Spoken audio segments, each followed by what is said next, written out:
Bueno, pues buenas tardes. Somos Sergi y Benjamín.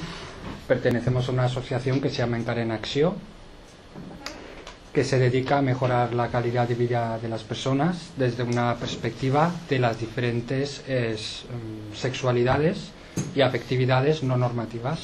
Entonces vamos a hacer una charla de 2 horas de duración. Una primera hora la hará Sergi, que hablará sobre lo que es la dependencia emocional. Entonces luego yo usaré media hora para explicar el proyecto que queremos implementar, y luego pues la otra media hora que queda, pues ya las dudas que tengáis y las preguntas que queráis hacer, pues será para esto, y ya pues puedes empezar. Vale, sí. Bueno, yo soy Sergi, soy codependiente y voy a exponer ahora qué es la codependencia y las causas de la dependencia emocional.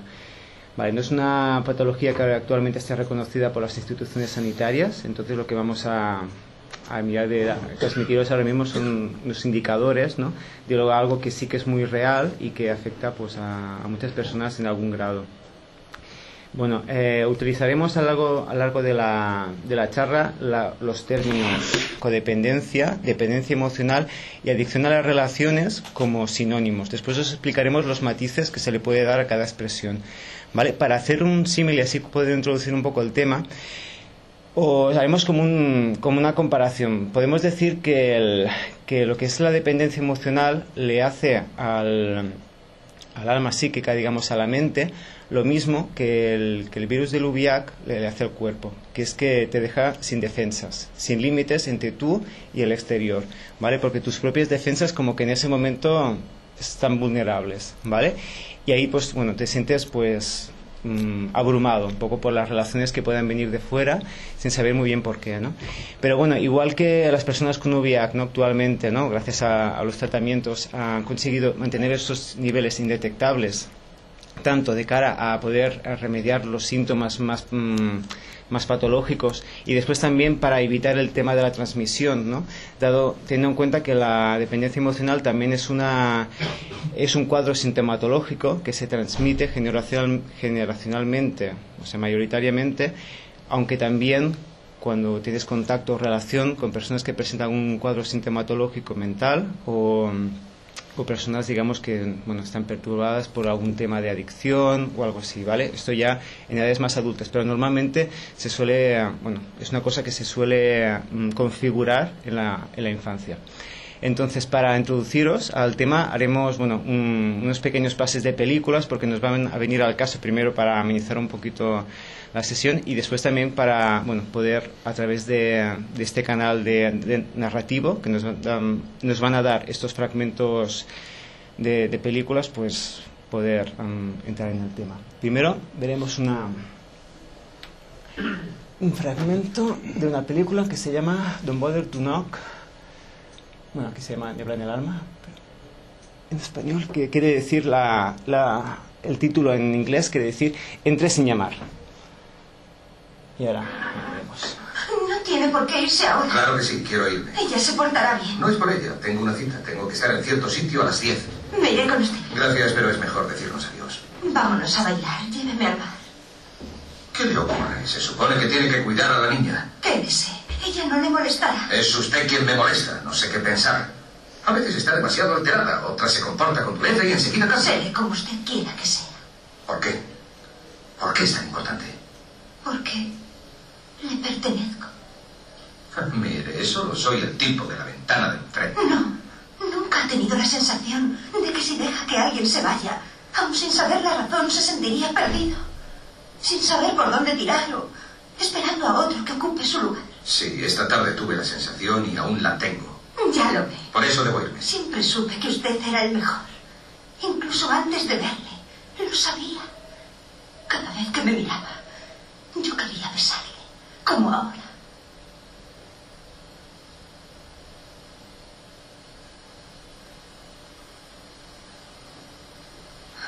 Me lo hice con una navaja de mi padre. ¿Se lo hizo usted misma? Cuando dieron a Philip por muerto. ¿Su marido? No. Una vez estuve en otra habitación de hotel. Fue la noche antes de que sobrevolara el océano. Por última vez. Dijo que nos casaríamos cuando volviera.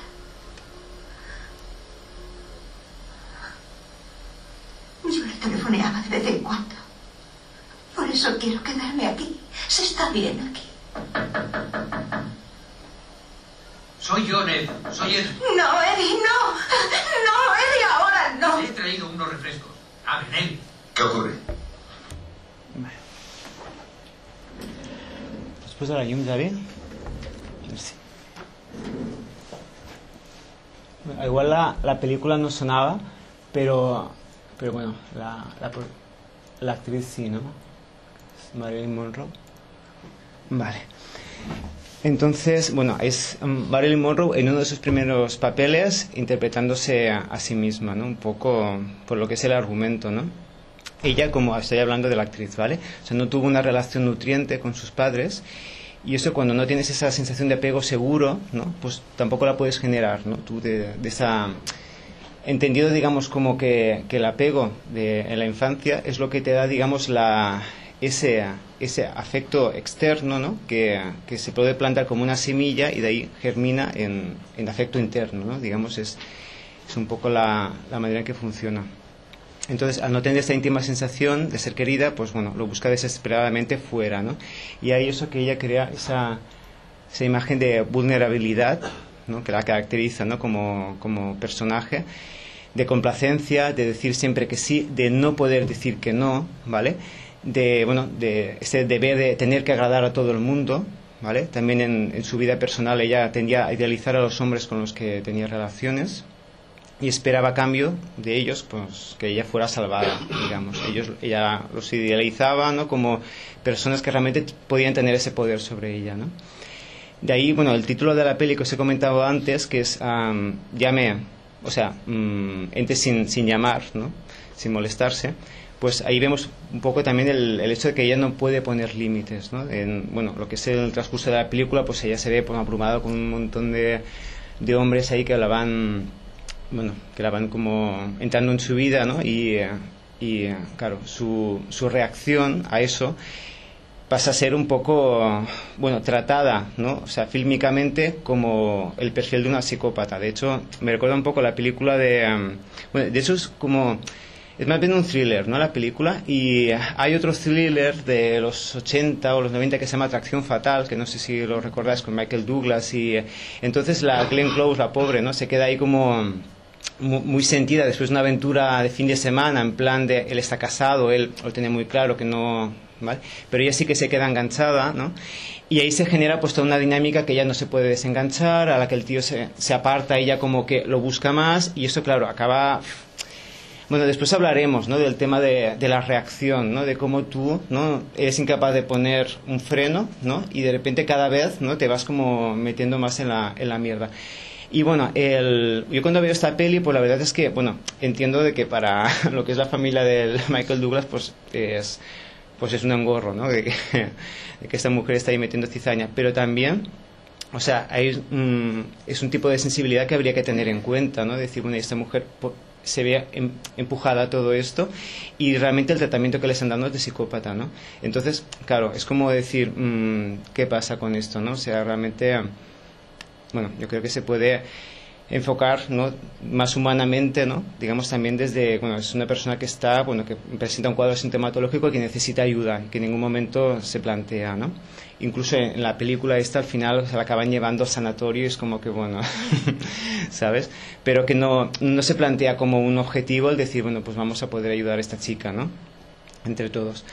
Pues esta incapacidad de poner límites, ¿vale? Es porque hay una necesidad afectiva que se ha vuelto voracidad, ¿vale? Una voracidad que la acaba consumiendo a ella misma, y acaba consumiendo incluso su propia condición de humana, ¿no? En una carta de suicidio de Marilyn Monroe ella decía, siento que no pertenezco en absoluto al género humano. Directamente ya se había despersonalizado totalmente. En otra... El tema del pertenecer, ¿no? Si pertenezco o no pertenezco, para ella es muy importante porque hablábamos antes del tema del arraigo, ¿no? Y Y claro, ella en otra frase decía, sé que pertenezco al público y al mundo, pero no porque tenga talento ni belleza, sino porque nunca antes había pertenecido ni a nada ni a nadie. Entonces, ahí está la entrega total, desde la desesperación, ¿no? O sea, como no había pertenecido a nadie, yo es que no puedo decir que no, porque, claro, bastante suerte que tengo que me hagan caso, ¿no? Entonces, queredme, ¿no? Como una súplica. Bueno, pues a falta de un arraigo y unos vínculos sanos con las personas significativas de su vida, pues ahí le falta el feedback que os hablaba antes de la fuente externa de cariño para poder producir ella autoestima interna, tener como esa tranquilidad, ¿no? Que es cariño, la autoestima interna sería como un cariño externo interiorizado, ¿no? Digamos, cuando realmente te ha podido llegar y eso lo tienes ahí, ¿no? Entonces ya se produce, pero según la lógica un poco que nos vincula a los otros, sobre todo en edades tempranas, primero tiene que realmente tú sentirte, ¿no? Que te han querido, que te han visto bien, que te han, no solamente que te hayan querido más o menos, porque esto no es una cuestión de grados, ¿no? Es que te han querido o no, y cuando no te han querido, en realidad la sensación que tú tienes es de ser inapropiado, ¿no? De ser inapropiada, de que algo tiene que pasar conmigo, y ahí se generan sentimientos muy negativos.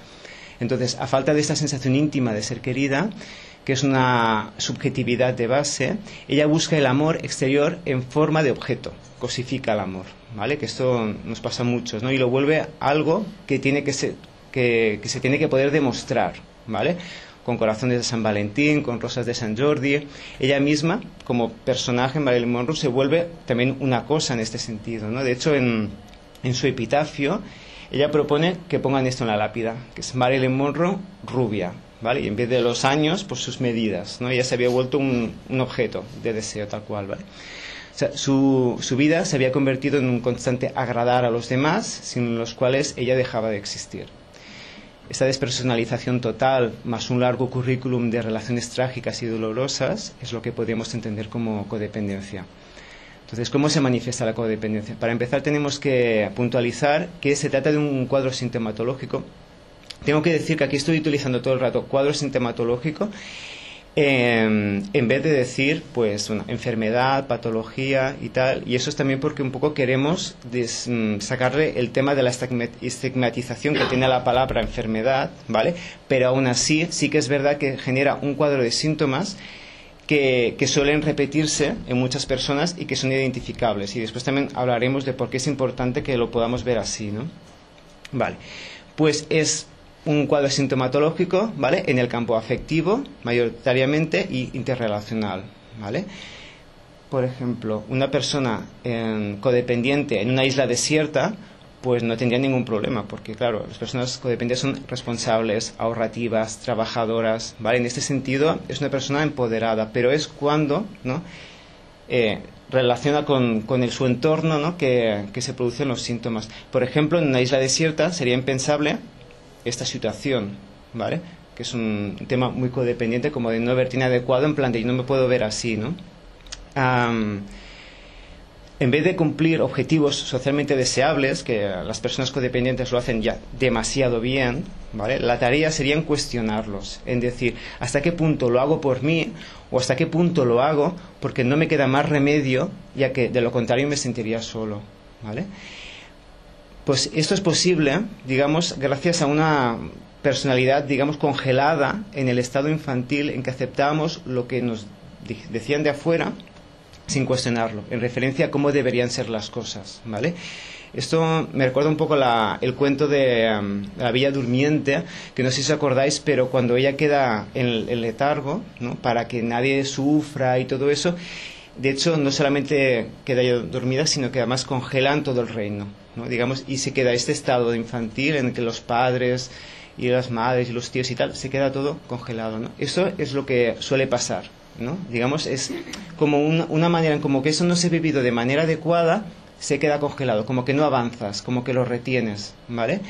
Y desde ahí, ¿vale? Podemos decir que, claro, se generan hábitos que cuando eres pequeño están muy bien, pero cuando eres adulto se pueden entender como desadaptativos, ¿no?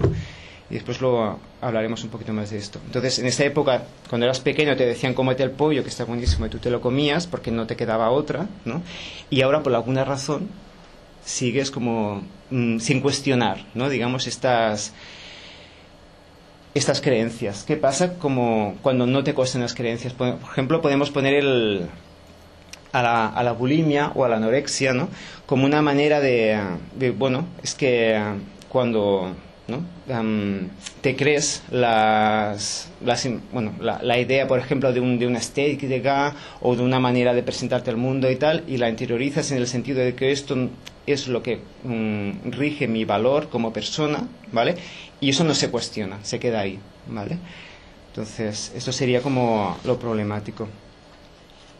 Vamos a hablar de los términos que os he dicho antes, que son diferentes maneras de dirigirse al mismo problema y aportando un poquito a cada uno su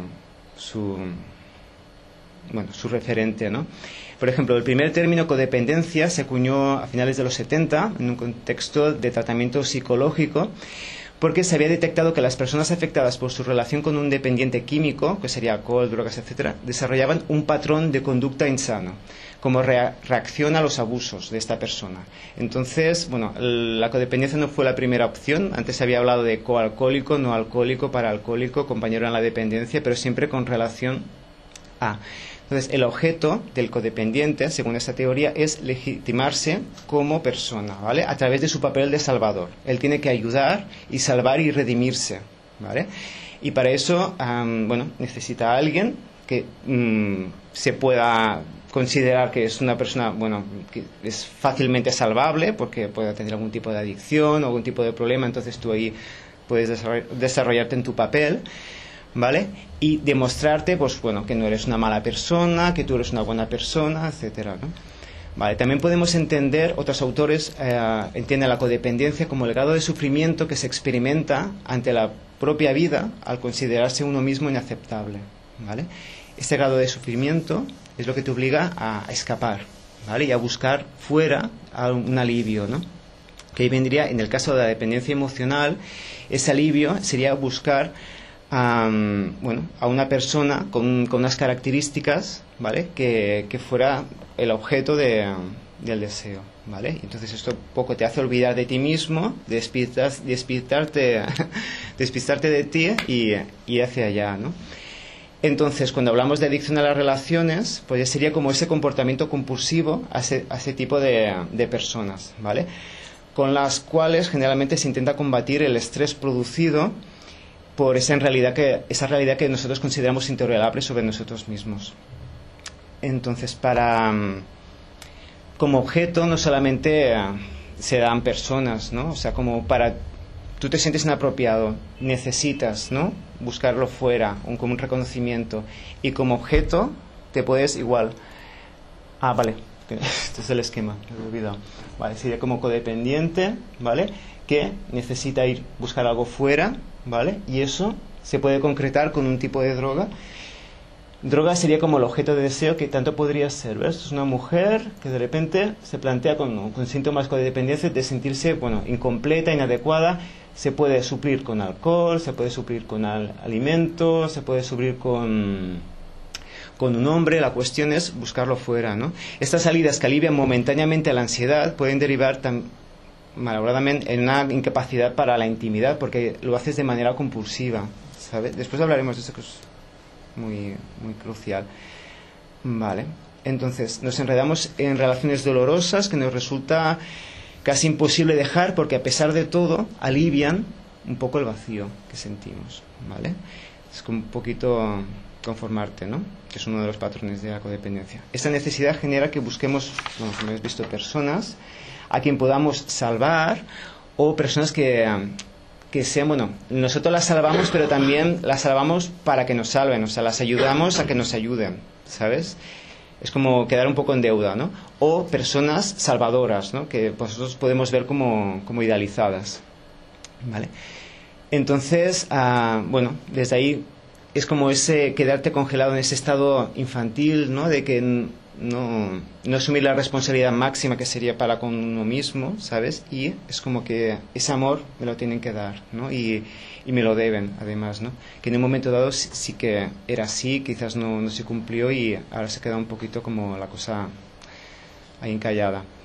Entonces, cuando un dependiente emocional busca a su objeto de deseo, no le vale cualquiera, ¿vale?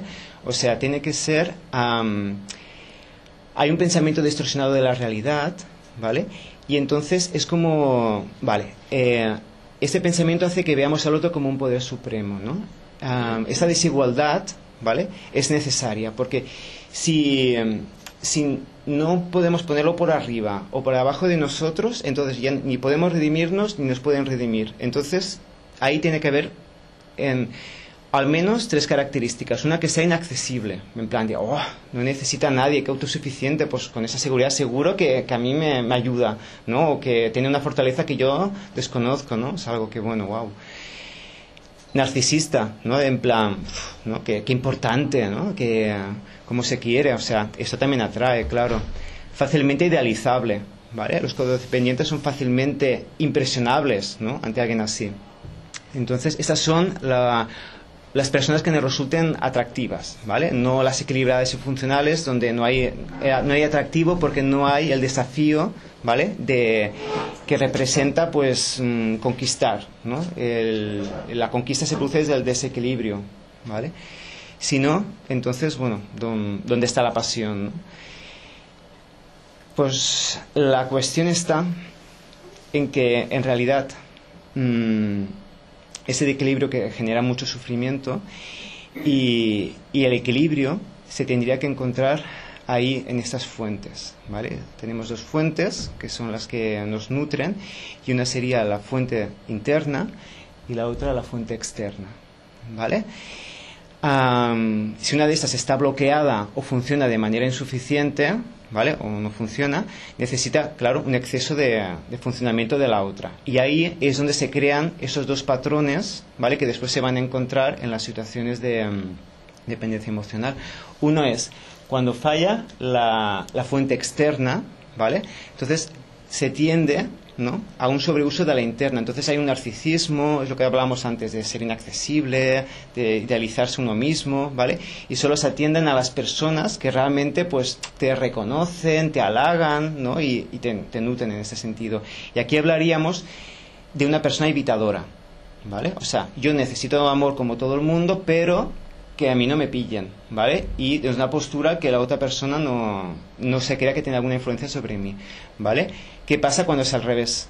Cuando es la fuente externa la que está bloqueada. Entonces, claro, ahí la fuente interna. Ahí necesitas un exceso de fuente externa, necesitas que el otro te dé, ¿vale? Porque a ti, por ti misma, no, ¿vale? Y ahí sí que hablaríamos del adicto al amor.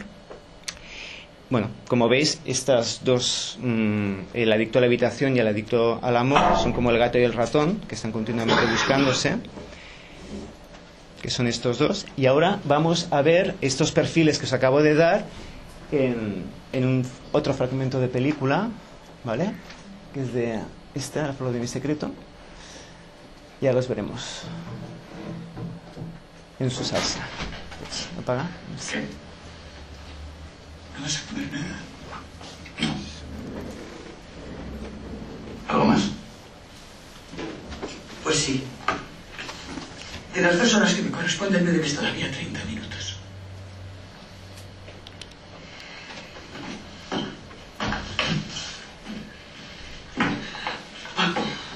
Te suplico que me des al menos 24 horas, de verdad. ¿Dónde será? ¿Cómo será? ¿Cuánto antes? Dime tú. No creo que pueda soportar 24 horas como esta última. ¿No crees que podemos hablar tranquilamente como dos seres adultos? No. Paco, antes de irte, dime cuál es nuestra situación. No lo sé. Necesito saber si tienes algún interés en saber lo nuestro. A pesar de todo, yo sí quiero.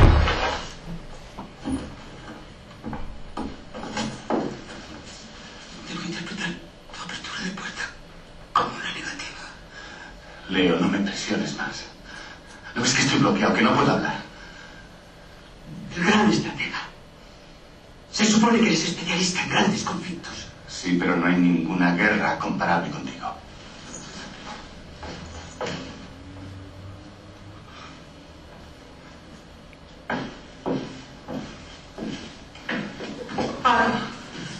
Yo soy muy pura y a veces no me entero. O sea que te ruego que respondas de una puta vez. ¿Existe alguna posibilidad, por pequeña que sea, de salvar lo nuestro? No. Ninguna.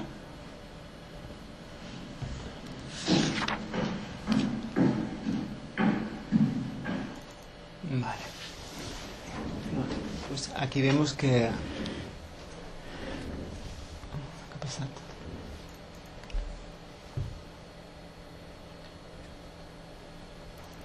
No se ve nada.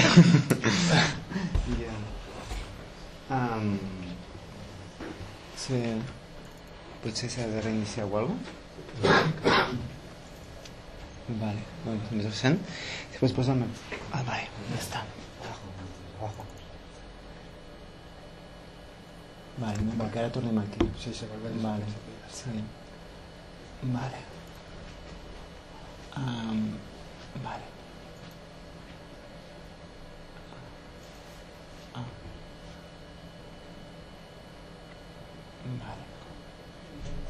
Vale, pues ya está.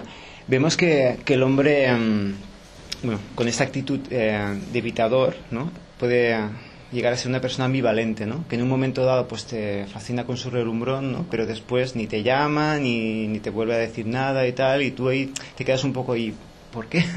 O sea, ¿qué he hecho mal, no? O ¿qué pasa conmigo, no? Porque tú lo interpretas así, porque ya hay una predisposición que tiene uno mismo, ¿sabes? A pensar mal de sí mismo, ¿no? ¿Vale? Entonces, el hombre, en este caso, aunque tiene una gran necesidad de amor también, no lo expresará, pues eso, para impedir que pensemos que tenemos algún tipo de influencia sobre él. El miedo a perderle, claro, nos hace aferrarnos todavía más, ¿vale? Eso nos genera muchísima ansiedad, sin saber verdaderamente si le queremos o no, porque solamente queremos evitar la desagradable sensación de abandono, ¿vale? Si realmente tuviéramos la capacidad de escoger y decir, pero realmente quiero estar o no, sería otro cantar, ¿vale? Pero partimos no de un deseo afectivo, sino de una necesidad afectiva, que es diferente, ¿vale? Entonces nos preguntamos qué pasa con nosotros para que esta persona reaccione así, ¿vale? Y incluso nos llegamos a censurar a nosotros mismos en el momento de poder expresar libremente nuestros sentimientos por miedo a presionarle y que nos vaya a dar una negativa, ¿vale? Esta persona posiblemente, ¿no? En edades tempranas, pues quizás tuvo una relación en la cual se sintió presión, en vez de sentirse pues que le dieran seguridad y de nutrirlo, ¿no? Pues quizás le hicieron sentir presionado y exigido, ¿vale? O sea, cuando era pequeño. Y entonces, claro, no quiere que se vuelva a repetir, ¿vale? Tiene miedo de sentir necesidad por nadie y temeroso y avergonzado de sentir su propia vulnerabilidad ante esta persona, porque en alguna ocasión sí que esa relación le ha visto, le ha devorado, ¿no? ¿Vale? Le ha abrumado, ¿vale? Entonces ahí prefiere mantenerse desde la distancia. Bueno, es una manera de reaccionar delante de una situación, digamos, de un arraigo, digamos, no bien consolidado. Puedes reaccionar de las dos maneras, ¿vale? O decir, pues a mí no me pillan más, ¿vale? Y ponerte siempre con esta distancia, con la fuente interna a tope, ¿vale? O todo lo contrario, vincularte todavía más a las relaciones y buscarlo todavía más, con más desesperación, ¿vale? Ese tipo de personas, de perfiles que hemos visto en el fragmento, pues son la gran historia de amor de los codependientes, porque es como ese amor, ¿no? que bueno, tiene la promesa de que si lo realmente conseguimos redimir, pues nos sentiremos bien, ¿no? Los adictos al amor intentamos heroicamente redimirlos, ¿vale? Pero bueno, con eso obviamos una cosa muy importante, que es cuidar de nosotros mismos, ¿vale? O sea, aparentamos ser muy responsables, pero no lo somos, porque eso, claro, nos distrae del compromiso con nuestra máxima responsabilidad, que es nosotros mismos, nos distrae del dolor de ser quienes somos y además nos obliga a hacer algo que demuestre nuestra sumisión, ¿vale? Para que la otra persona realmente ahí pueda cumplir ese papel que le hemos asignado, ¿vale? No solemos invertir dinero ni tiempo en nosotros mismos, preferimos hacerlo para los demás, esperando que ellos nos reconozcan y lo hagan también por nosotros, pero normalmente no suelen hacerlo y eso pues nos genera mucha frustración, ¿vale? es contradictorio, ¿no? Esto porque por un lado parece ser que haya como mucho amor, ¿no? Una persona que ama incluso demasiado, ¿no? Habla demasiado, ¿vale? Pero por otro lado parece ser como que eso lo incapacita también para tener un amor, ¿no? Que sea consensuado, un amor pues que fluya, ¿vale? En las relaciones amorosas, y además nos lleva a manifestar conductas autodegradantes que hemos aprendido, como por ejemplo decir que sí cuando queremos decir no, desconfiar de nuestros propios sentimientos y además intentar convencer al mundo de nuestro punto de vista, porque bueno, de otra manera como que miedo, ¿no?